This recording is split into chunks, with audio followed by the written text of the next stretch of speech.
Kabar duka tengah menyelimuti aktris peran Tamara Tiasmara, putra sematawayangnya yang bernama Raden Adante Halif Prautyo atau yang karib disapa Dante, meninggal dunia pada 27 Januari 2024 lalu.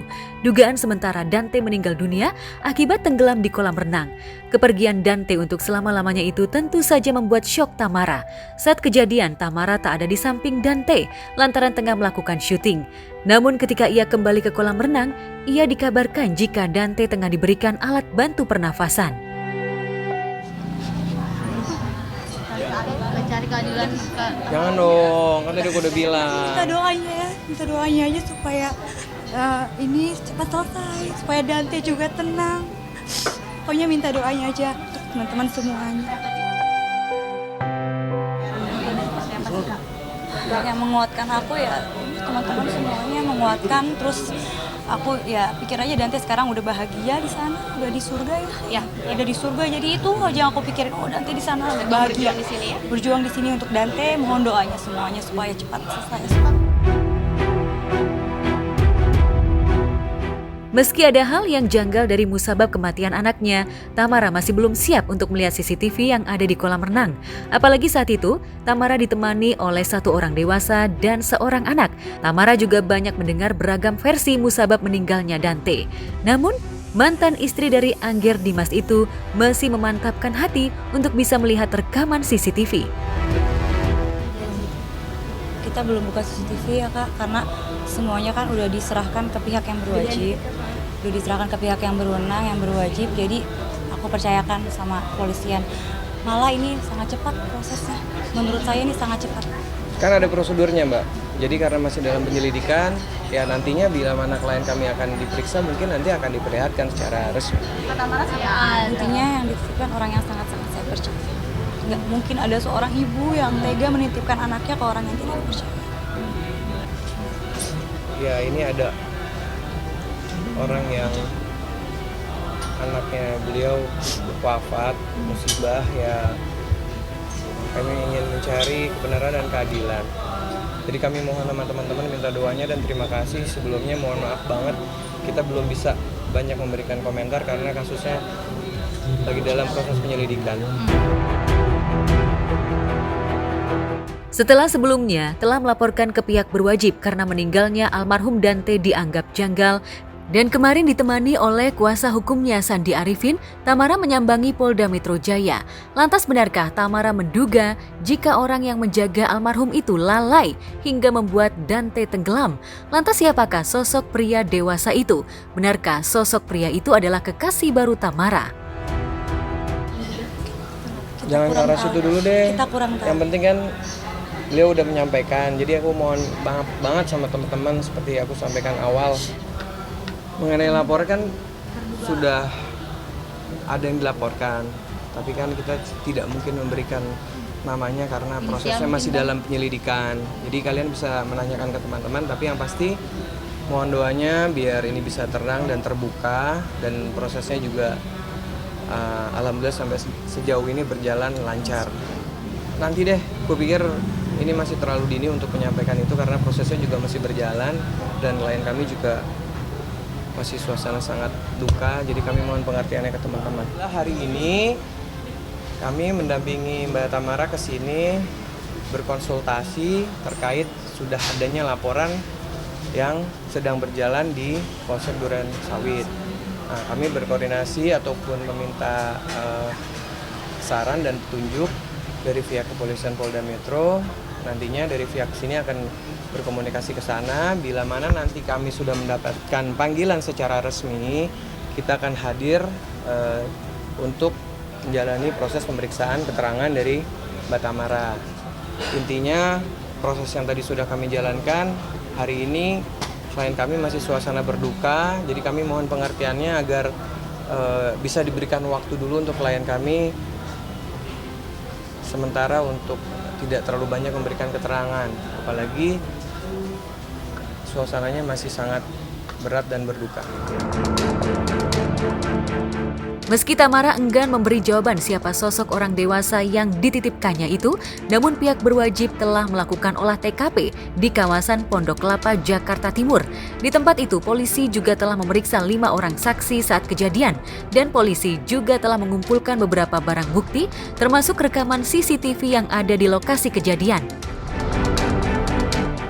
Kita baru dapat informasi dari ibunya korban. Ya, nanti lebih jauh kalau sudah ada perkembangan nanti insya Allah nanti kita undang teman-teman media. Ya sebagian sudah. Saksi 5 yang kita lakukan pemeriksaan. Perkembangannya lebih lanjut nanti saya undang teman-teman media. Ya CCTV teman-teman udah pada punya. Ya, oke. Oke, makasih ya. Belum diproses oleh kepolisian, tetapi ada yang dengan tanggap melapor, makanya laporannya itu LP model A. Jadi bukan dari pihak tanggap. Berarti umum. Dan kepolisian juga sangat tanggap banget ya. Dari kemarin aku terima kasih banget sama kepolisian yang sudah sangat cepat menangani kasusnya Dante. Nanti kami tinggal nunggu informasi dari rekan-rekan penyidik. Bila mana ada keterangan lebih lanjut yang memang diperlukan, kami akan hadir.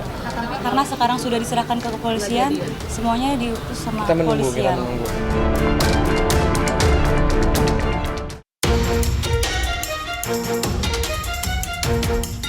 Di tempat terpisah, pihak berwajib akhirnya melakukan pemeriksaan terhadap tersangka kasus dugaan pemeran film asusila Siskae yang sempat mengaku mengalami gangguan kejiwaan usai dicokok pihak berwajib beberapa waktu lalu. Pemeriksaan ini tentu saja untuk memastikan apakah benar kejiwaan Siskae terganggu atau hanya untuk mengecoh pihak berwajib lantaran ogah kembali mendekam di penjara.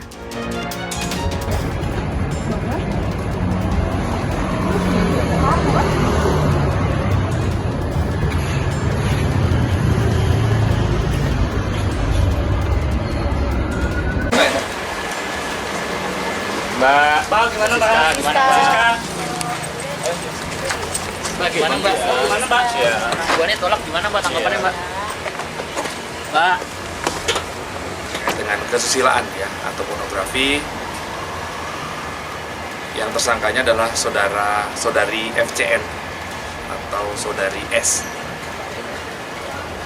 Penyidik Ditreskrimsus Polda Metro Jaya, dalam hal ini Subdit Siber, terus berkomunikasi dan berkoordinasi secara intensif dengan Bitdokes Polda Metro Jaya, bidang kedokteran kesehatan. Kemudian atas koordinasi itu telah dilakukan setidaknya 4 kali proses pemeriksaan terhadap tersangka S. Yang pertama, proses pemeriksaan kesehatan dilakukan hari Senin, tanggal 29 Januari, sekira pukul 15. Apa yang diperiksa hari Senin waktu itu? Yaitu dilakukan pemeriksaan psikologi klinis. Kemudian begitu juga hari Selasa, tanggal 30 Januari, sekitar jam 14, juga telah dilakukan pemeriksaan psikologi klinis. Kemudian pemeriksaan yang selanjutnya telah dilakukan hari Rabu kemarin, tanggal 31 Januari, pagi hari jam 9.30. Apa yang diperiksa? Dilakukan pemeriksaan kesehatan jiwa atau pemeriksaan psikiatri. Kemudian tadi rekan-rekan lihat sendiri, hari ini Kamis telah selesai dilakukan pemeriksaan kesehatan jiwa juga atau psikiatri terhadap tersangka S.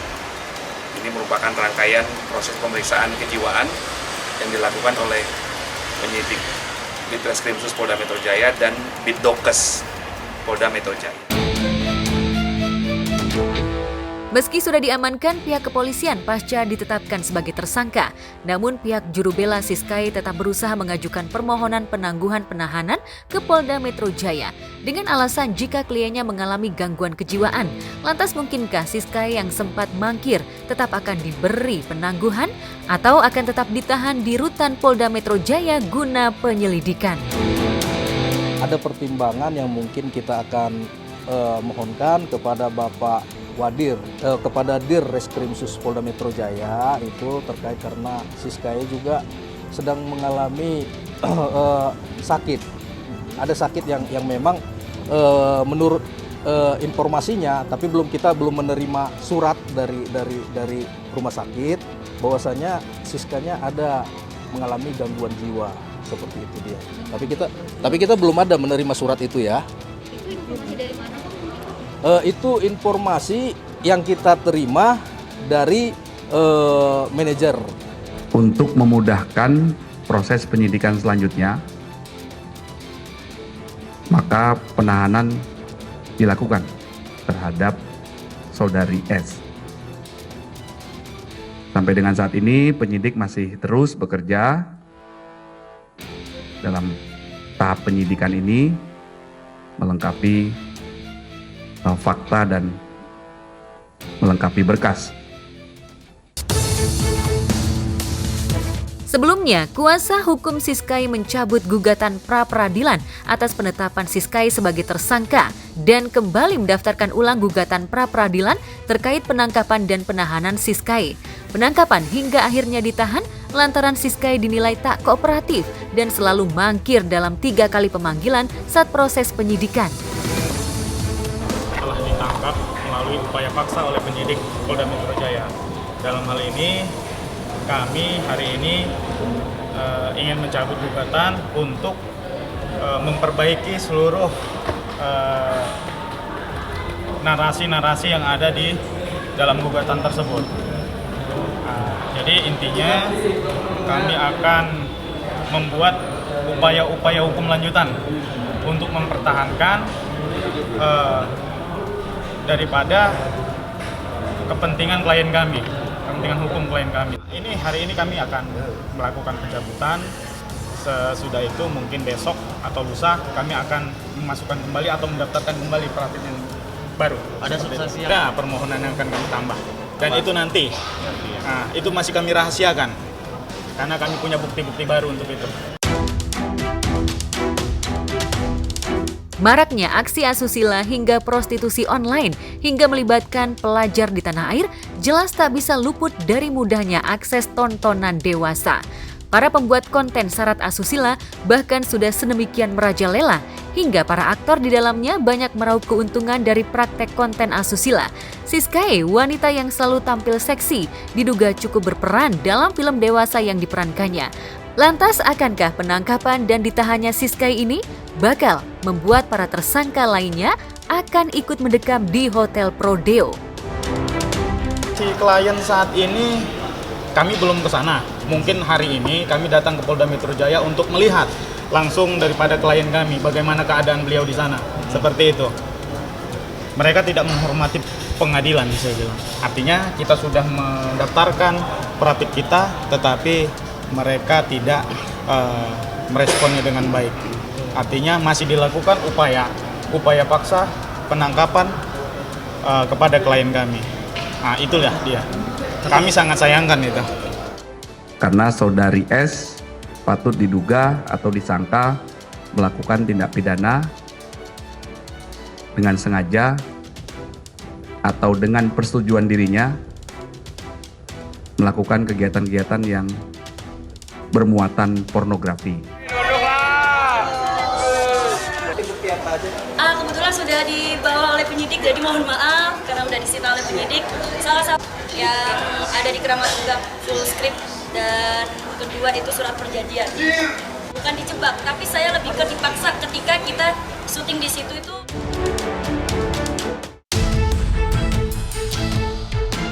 Di peristiwa lain, kasus asusila yang dilakukan pria berusia 54 tahun bernama Sudiono terhadap gadis remaja di bawah umur akhirnya berhasil diamankan pihak berwajib.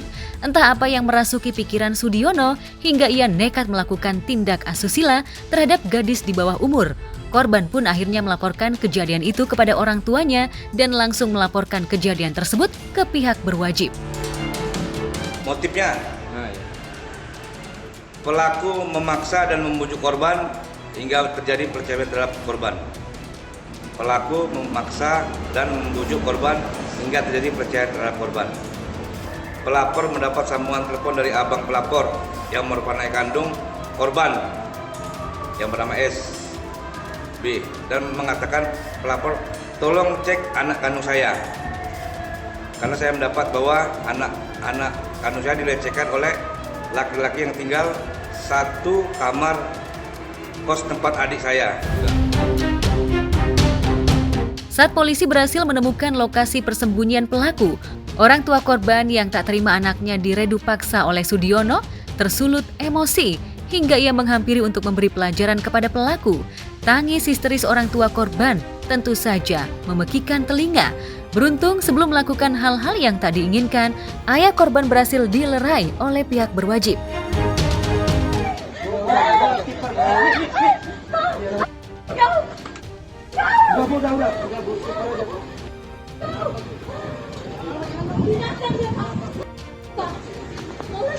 Udahlah kalau ngomong.